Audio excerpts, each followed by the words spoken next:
Hello everyone. हमने अपने last video में पढ़ा था कि अकाउंटिंग क्या होती है, अकाउंटिंग के टाइप्स क्या होते हैं। आज हम लेके आए हैं डबल इंटरेस्ट सिस्टम।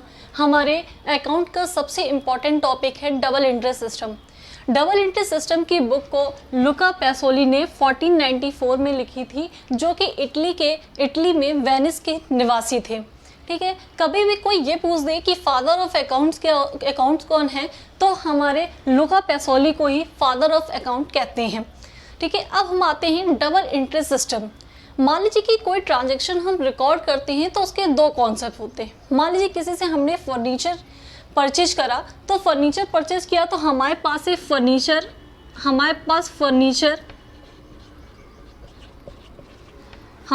फर्नीचर आया और हमारे पास से कैश गया। तो फर्नीचर हमने खरीदा तो फर्नीचर हमारे पास आया और कैश गया। तो ये दो कॉन्सेप्ट हो गए हमारे, ठीक है, ट्रांजैक्शंस को रिकॉर्ड करने के। अब दो कॉन्सेप्ट में इसमें फर्नीचर हमारे पास से रिसीव हुई है और कैश हमने यहाँ पे की है।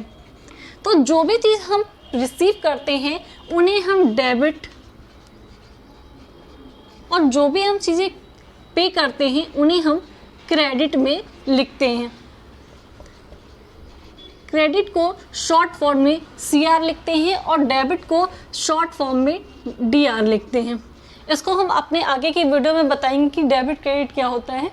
तो अब जैसे कि हमारे पास से फर्नीचर हमने रिसीव करा है, तो फर्नीचर हमारे पास एसेट्स में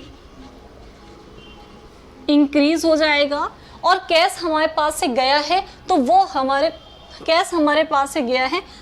हमारे पास कैश जो जाएगा वो डिक्रीज हो जाएगा। तो इस तरीके से हमारे डबल इंटरेस्ट सिस्टम में किसी भी ट्रांजैक्शन को रिकॉर्ड करने के टू कॉन्सेप्ट हो जाते हैं। तो उसके बाद से हम आते हैं कि stages of double interest system. Stage कितने होते हैं डबल इंटरेस्ट सिस्टम के? तो हमारे 3 स्टेज होते हैं डबल इंटरेस्ट सिस्टम के। एक original record, classification and summary. Original record का क्या मतलब होता है कि हम डबल इंटरेस्ट सिस्टम में जितनी भी ट्रांजैक्शन होते हैं, हम उनको प्रोसेस की तरह एक के साथ जो भी एंट्रियाँ आती रहती हैं, हम उनको रिकॉर्ड करते रहते हैं।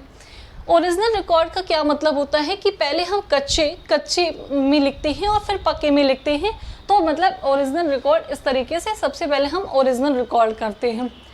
क्लासिफिकेशन का क्या मतलब होता है कि जब हमारे पास रिकॉर्ड हो जाता है, तो बहुत सारे रिकॉर्ड हो जाते हैं, ट्रांजैक्शंस रिकॉर्ड हो जाते हैं, तो हम उसको क्लासिफिकेट करते हैं। एक जैसे कि फर्नीचर का अलग बनाया, हमने कैश का अलग बनाया। इस तरीके से जितने भी ट्रांजैक्शन हुए उनके एक पर्टिकुलर अलग अलग लेज़र को बनाते हैं, जिसको लेज़र कहते हैं। और जब हमारा क्लासिफिकेशन हो जाता है तो लास्ट स्टेज आती है हमारी समरी की। जब हम इन सारे को रिकॉर्ड करने के बाद से इनको अलग अलग एक लेज़र बना लेते हैं, तो अब हम तैयार करते हैं ट्रायल बैलेंस, जिससे हमारे डेबिट साइड और क्रेडिट साइड के बैलेंस बड़ा इक्वल करने के बाद से हमारा ये डबल इंटरेस्ट सिस्टम कंप्लीट हो जाता है। इससे हमें ये पता चलता है कि हमारा डेबिट है तो हमारे पास प्रॉफिट है, हमारे पास क्रेडिट है तो लॉस है। Stages advantage of double interest system. अब एडवांटेज क्या होती है हमारी डबल इंटरेस्ट सिस्टम की? तो सबसे पहले आता है साइंटिफिक सिस्टम। इसको एक लिखने का एक साइंटिफिक सिस्टम, एक सिस्टमेटिक सिस्टम होता है, लिखने का प्रोसेस होता है। कंप्लीट रिकॉर्ड, इसके थ्रू हम जो है सारे रिकॉर्ड्स को कंप्लीट कर लेते हैं। थर्ड आता है हमारा प्रिपेयरिंग ट्रायल एंड बैलेंस। उसके बाद से जब हम ट्रायल बैलेंस को प्रिपेयर कर लेते हैं, तो ये पता चलता है हमें कि हमारे सारे रिकॉर्ड्स को प्रिपेयर करने के बाद से हमारे पास क्या प्रॉफिट है, क्या लॉस है। और फोर्थ हमारा आया फाइनेंशियल पोजीशन ऑफ बिजनेस। मतलब कि हमारे एक रिकॉर्ड, सारी चीज़ों को रिकॉर्ड करने के बाद से हमारे बिजनेस का क्या फाइनेंशियल पोजीशन है। Okay, thank you so much. आपको अगर मेरा वीडियो अच्छा लगे तो please like, share and subscribe ज़रूर।